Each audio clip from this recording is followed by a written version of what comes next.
Good morning, everyone. I hope you're doing well today. It's Wednesday, March 31st, the end of the month, and the end of Jesus' final words from the cross.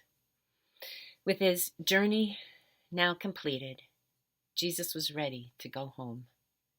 Alive with faith, it's then he speaks his seventh and last word. Father, into your hands I commit my spirit. These final words of Jesus are perhaps his most important spoken from the cross because they form the foundation upon which his whole life was built. These words were his compass, giving him direction from the time of his birth to the time of his death. These words determine not only his day-to-day life, but now his eternal life as he hung his head to die. You see, his life was built on total commitment to God his Father. And in his final moments, what does he do? He uttered the words of the first prayer he ever learned. As a devout Jew, he has prayed these words as part of an evening prayer all his life. Just as kids are often taught to say that, now I lay me down to sleep, I pray the Lord my soul to keep prayer. Well, before they went to sleep, every Jewish mother taught her child to say, into your hands I commit my spirit. Deliver me, Lord, my faithful God. The words originate from Psalm 31:5, which says, I entrust my spirit into your hand. Rescue me, Lord, for you are a faithful God. Amazingly, Jesus is crying out a prayer of trust and commitment. The psalm continues, I will be glad and rejoice in your unfailing love, for you have seen my troubles and you care about the anguish of my soul.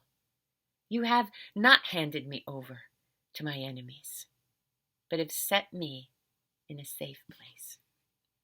In the midst of the agony, this is what gave great comfort to his soul in his last moments. Because you see, these last words were a testimony to what life is about. Jesus began life with God, and now he's ending his earthly journey, his earthly life with God. And he prays one last time. And let's go. Author Adam Hamilton has written that when darkness seems to prevail in life, it takes faith, even to talk to God, even if it's to complain to him.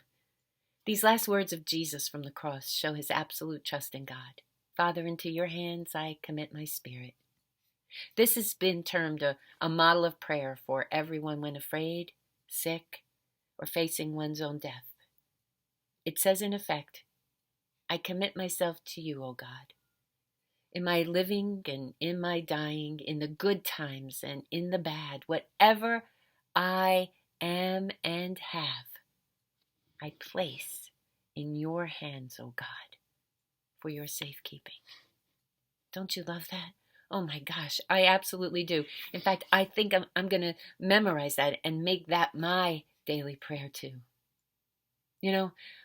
Whenever we talk about trust and commitment, we are challenged because the truth is we would rather be the masters of our own fate.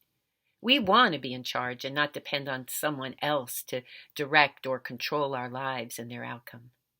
But in reality, if we're honest, that's exactly what has made such a mess of the world. Because humanity is flawed. We are flawed. But in these final words, we see hope.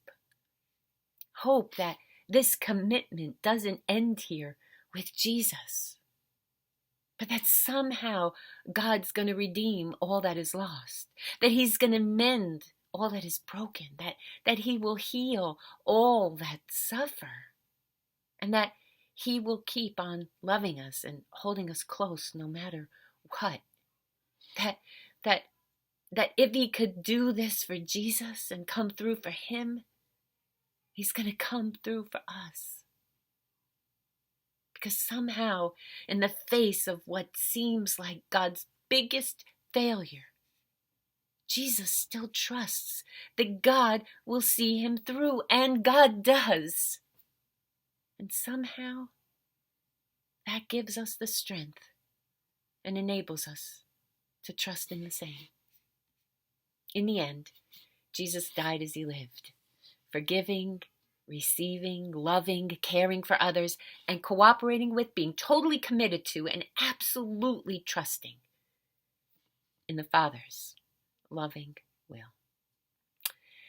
And so, at the completion of his earthly mission, having done all that he was supposed to do, he hurled himself with confidence into his Father's open arms. And that, my friends, is my hope too. That you and I can have that confidence, that faith, that trust to do the same. Now, please stay safe. Keep wearing your masks, washing your hands. Continue to practice social distancing. And please, please get vaccinated. No, I am praying for you. And I love you. Remember, we are going to make it. So hang on no matter what. And never, ever lose hope. I'll see you soon. God bless you. Peace.